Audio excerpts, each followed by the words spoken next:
Liliana Hecker nació en Buenos Aires en 1943. Es escritora y fundadora junto a Abelardo Castillo de las recordadas revistas literarias El Escarabajo de Oro y El Ornitorrinco. Es autora de las novelas Zona de Clivaje y El Fin de la Historia y de los libros de cuentos Las Peras del Mal y Los Bordes de lo Real.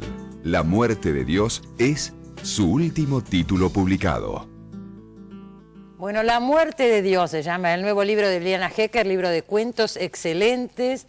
Hacía 10 años que Liliana no publicaba ficción, hubo un libro de entrevistas en el medio. Sí, diálogos sobre la vida y la muerte, donde, como el nombre lo dice, hablamos justamente sobre la vida y sobre la muerte, que es el tema fuerte. Son entrevistas que vos habías hecho a Borges y a otros autores. A Borges, a varios escritores, estaba Abelardo Castillo, estaba Tato Pavlovsky, sí. Había psicoanalistas, profesores de religiones comparadas, sí. Biólogos, en fin. El tema era la muerte. El tema era la muerte, el tema era la vida.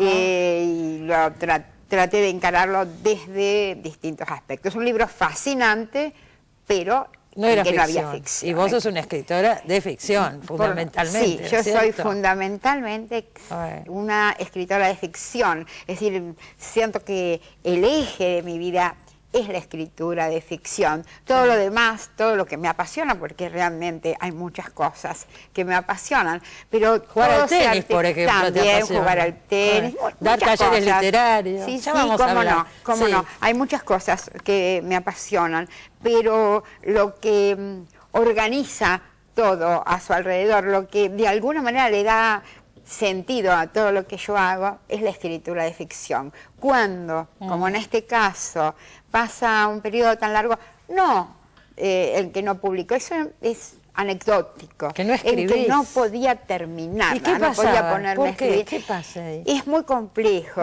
Cristina, la verdad es que lo pensé mucho. Una de las razones, creo, fue haber puesto con mucha alegría, mucha pasión durante muchísimos años en el trabajo de otros. Vos sabés que desde 1978 que yo doy talleres de narrativa, tengo la alegría de que escritores notables, han sido actuales, Pablo Ramos lo dice siempre, por Guillermo ejemplo. Martínez, Inés Samantha Garland Schweblin, Samantha Schweblin, que es excelente. Silvia Schuger, Ricardo Mariño. La verdad Guillermo que Martínez, dijiste recién. la verdad que escritores notables. Jóvenes importantes, muchos han pasado por tu taller. Ha sido maravilloso y sobre todo porque ahora son colegas míos y amigos entrañables, entonces me da mucha alegría haber tenido algo que ver con esa trayectoria. Seguro. Pero eso hizo que yo durante muchos años conviviera con 10 o 15 cuentos o novelas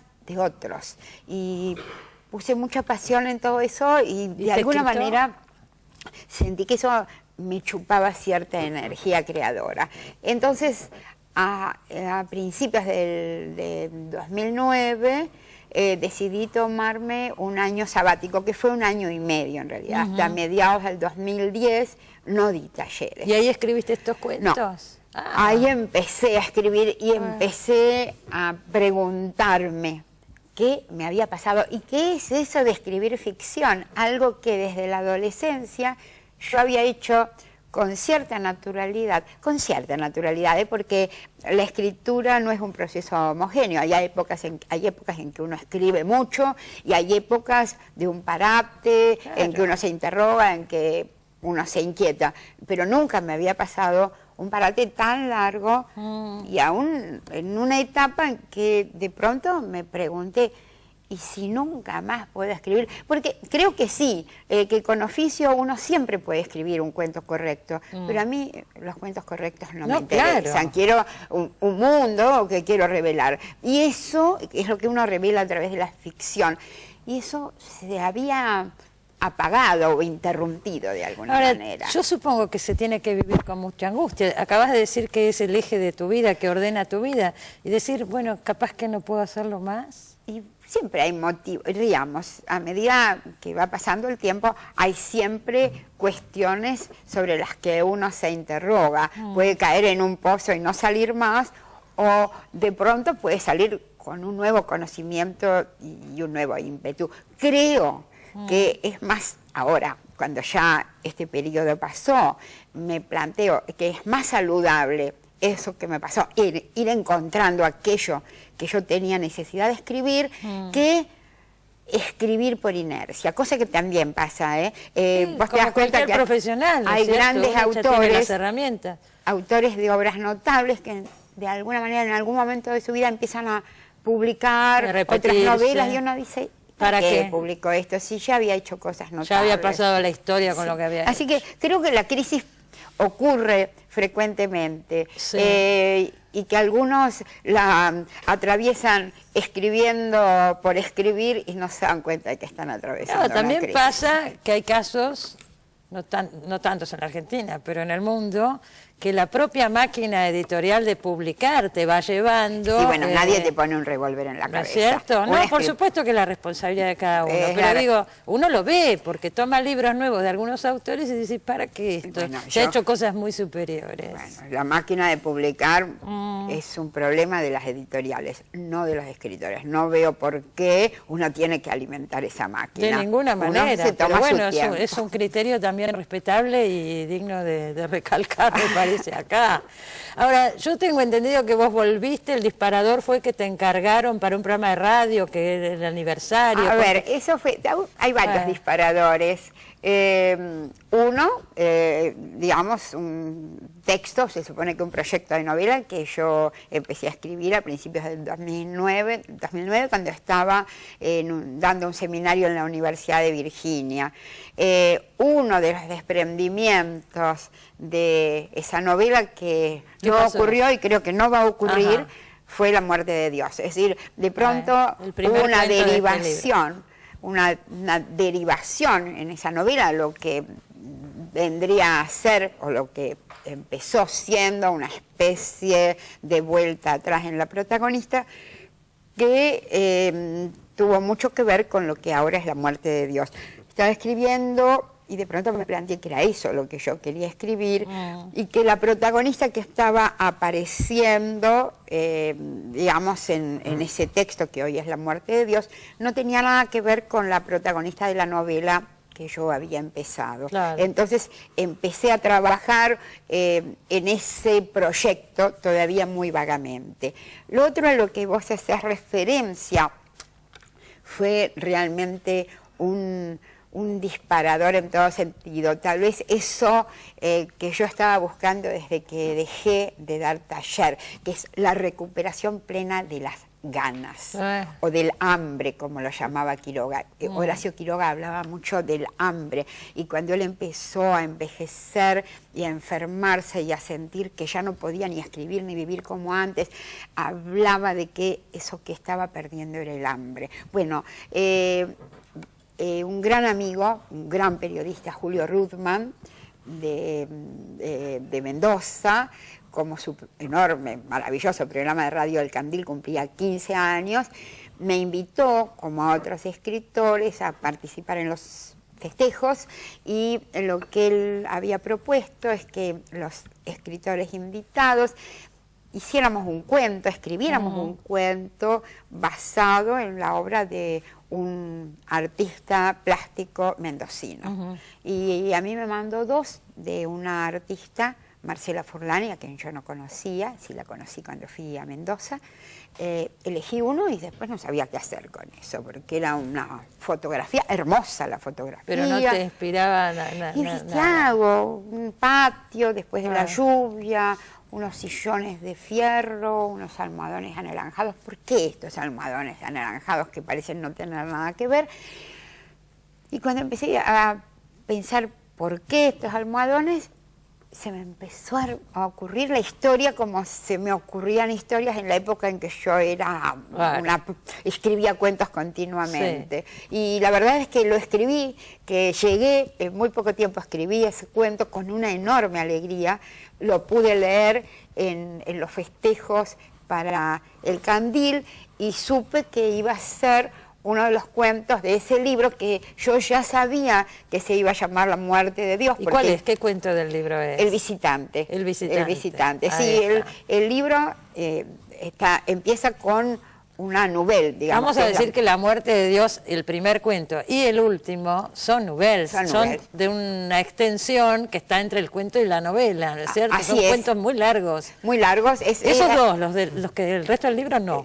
Los otros son cuentos de tamaño cuento ortodoxo. Tamaño cuento. Sí, pero tanto La muerte de Dios, que es el primer relato, novel, es cierto, sí. Es un género en el que yo me siento muy cómoda, es eso a caballo entre el cuento y la novela. Sí. Tanto La muerte de Dios como De la voluntad y sus tribulaciones, que es el último, el que cierra el libro, son novels, y los otros, los cuentos centrales, digamos, son más ortodoxos en cuanto a cuentos. Y en el desarrollo y el final. El visitante, que es este cuento disparador, forma parte de esos cuentos ortodoxos. De los cuentos ortodoxos. Además de que abre y cierra con dos novelas, yo creo que se pueden relacionar estos dos textos bastante. En La muerte de Dios es la historia de una chica, una adolescente de 13 años, que dicho sea de paso aparece en muchos textos tuyos, estas dos hermanas, ¿no? Sí. Mariana y Lucía se llama. Mariana y Lucía. Mariana y Lucía. Recorren mi narrativa desde mi primer libro, desde Los que vieron la zarza. Ahí aparece Retrato de un genio. Ahora vamos a hablar un poco de eso. ¿De qué año fue Los que vieron la zarza? Eso fue en el 66. 66. En el 66. Son dos personajes que uno podría decir, y ahí la autora dirá hasta dónde los elementos autobiográficos se mezclan,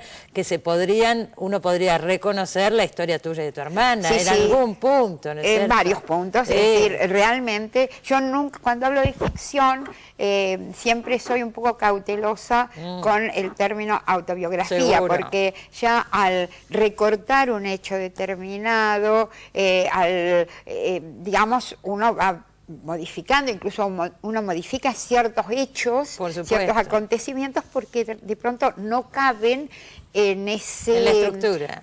Claro, en ese segmento de vida que uno está contando. Claro. Entonces, para que ese segmento sea significativo, tal vez uno tiene que tomar un hecho de otro momento o cambiar ligeramente alguno de ellos. Eso lo hago continuamente y me manejo con absoluta libertad para cambiar aún los hechos que tomo de mi vida. Es notable eso también, porque uno dice, esto es más fiel a la verdad que la verdad misma, ¿no es cierto? En un punto. Sí, es fiel a la verdad que uno quiere decir. Ahí está. A la verdad del cuento, digo, claro, la verdad por del texto. Supuesto. Pero es cierto que esos personajes, Mariana y Lucía, recorren todos mis libros de cuentos. Sí. Acá el centro con mucha fuerza es Mariana, justamente por la edad que tomo. Es una edad de absolutos, ¿no? Los 13 años, esas puertas de la adolescencia, en que hay una enorme, digamos, omnipotencia,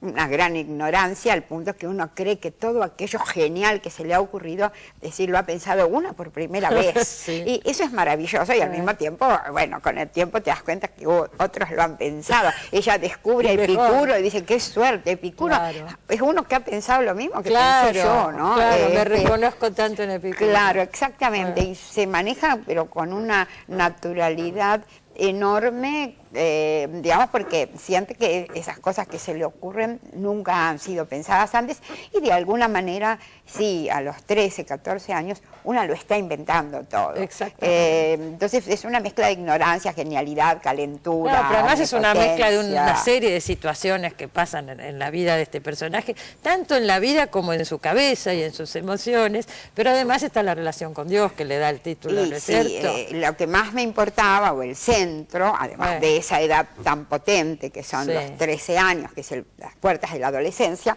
lo que me importaba era la relación tan singular que tiene Mariana con Dios, una relación que viene justamente de no haber tenido ningún Dios impuesto. Es decir, no la habían formado en una tiene formación especial, religiosa, no tiene formación religiosa, tiene le atrae muchísimo todo lo que es católico, porque lo ve muy definido, y al mismo tiempo le han dicho que es judía y no termina de entender qué es eso. Entonces, en el colegio las separan, cosa que pasaba en los colegios antes, los que no eran católicos a la clase de religión, entonces les ponían un grupo aparte. En las clases de moral. Era una manera de discriminar también, porque siempre eran menos, ¿no es cierto? Claro, Mariana creía al principio, cuando era muy chica, que la moral era lo contrario de la religión, porque Claro. a unos Claro. chicos los mandaban a religión y a otros O religión o moral. Entonces eran términos Bueno, antitéticos, claro, ¿no? seguro. Entonces, pero al mismo tiempo tenía una necesidad de Dios, sin duda. Entonces, bueno, se Establece un inventa un diálogo, Dios a sí. su imagen y semejanza, Claro. de alguna manera. Y ese es el vínculo que a mí me importaba contar. Es el tema, de alguna manera, central de ese relato que transcurre un domingo, porque los domingos son días Muy especiales. muy especiales, Por muchos realmente, motivos. en que días que deberían ser muy hermosos y además en los que se está muy propenso a la desdicha. Y está muy contado, con detalles, con pequeños recursos, todo lo que hay atrás de ese domingo en esa familia, ¿no es cierto? Por supuesto. Está muy bien contado. Y el último, que yo decía que tiene puntos de relación, es el opuesto porque es una mujer de más de 70 años. De 60 y pico. Ah, yo ya Me la hacía más grande no, todavía, No, pero no, andamos por está a ahí. las puertas. De los 70. Mariana está a las puertas, de la adolescencia, y Vika está a las puertas de los 70. Así es. Me animé a una edad de la que no se habla tanto, no tiene tan buena prensa como la adolescencia, pero es verdad. al mismo tiempo tiene sus deseos, tiene sus conflictos, y a mí me pareció una edad muy interesante y que ahora conozco muy de cerca, Claro, sin duda. estás Entonces, hablando, a mí sí. me importa mucho ir, digamos, indagando en los cambios que se van produciendo en mi vida. Y, digamos, en Zona de Clivaje yo hablé de Es una una edad... novela, tu primera novela Mi fue primera Zona de novela, Clivaje, una sí. edad muy fuerte también en una mujer, que son los 30 años. Ajá. Creo que una siempre es una desconocida para sí misma en las distintas etapas que va cursando, y es una fuente de material maravilloso para escribir sobre eso. Y es una fuente también para el propio entendimiento, escribir. Bueno, viene, no sé si es una fuente, pero uno no termina de entenderse del todo, pero ¿no? por ahí Pero escribir ayuda a aclarar un poco algunas por lo cosas. menos ayuda a darle forma a ciertos interrogantes. Yo no Claro. sé si la literatura no da respuestas en realidad, pero sí puede llevar a cierto límite algunos interrogantes Ahí muy está. fuertes que son perturbadores. Y yo sentí que de la voluntad y sus tribulaciones, además de hablar de un tema que también siempre me estuvo rondando, que es el de la voluntad. Desde la voluntad y sus tribulaciones, porque la voluntad a veces sí, no sé si puede mover montañas, pero permite conseguir algunas cosas, y a veces trae resultados bastante terribles, ¿no? Entonces a mí me importaba mucho indagar en el tema de la voluntad, y me gustó ubicarla a Vika en los 60 y pico. Yo creo, para mi conocimiento, tenía que ubicarla, tiene 65 años. Nunca Sí. digo exactamente, ni importa Bueno, demasiado, pero está entre los 60 y los 70 Eso seguro. sin sí. lugar a dudas. Es un personaje, Vika, la protagonista de este cuento o novel, que tal vez te siga en tu obra, como está Mariana y Lucía. Vos sabés que me parece que da sí. para seguir desarrollando. Sí, estaba esperando, Cristina, que alguien me lo dijera. Ah, bueno, Incluso suerte. hay una puerta abierta. En algún momento, cerca del final, Sí. ella se plantea cierta, no sabe si pérdida del deseo, o por lo menos un desinterés. Sí, Dice, yo sí. que podía haber escrito un tratado o un libro sobre ciertas relaciones no santas, podía haber escrito un libro del amor y sus formas. No sé si alguna vez no escribiré ese libro. Por lo pronto yo sé que ahora, y con esto nos vamos al corte, estás pensando en un libro sobre la experiencia de escribir, tu trabajo en los talleres, tu propia experiencia como escritora. Yo creo que eso puede ser muy interesante también. Sí, eso es otra, esto seguro, eso ya lo empecé a escribir, tengo el plan hecho de la obra, un libro que se va a llamar La trastienda de la escritura, donde sí voy a hablar tanto de mi experiencia en los talleres, como del trabajo de escritura de mis libros, como de las crisis que uno atraviesa cuando escribe. Mi idea es encararlo desde varios frentes, la cuestión Retomaste de la los escritura. talleres, seguís con los talleres. Sí, desde Sí. mediados del 2010. Qué alivio todo eso, como que se reacomodó la vida, ¿no? Sí, después se Se desacomoda de otra nuevo, vez. ya sabemos, pero mientras tanto disfrutemos, Así- digo. así es. Señores, La muerte de Dios, acuérdese, excelente libro de cuentos de Liliana Hecker. Muchísimas gracias, Liliana, por haber venido. Muchas gracias a vos, Cristina. Enseguida volvemos, no se vaya.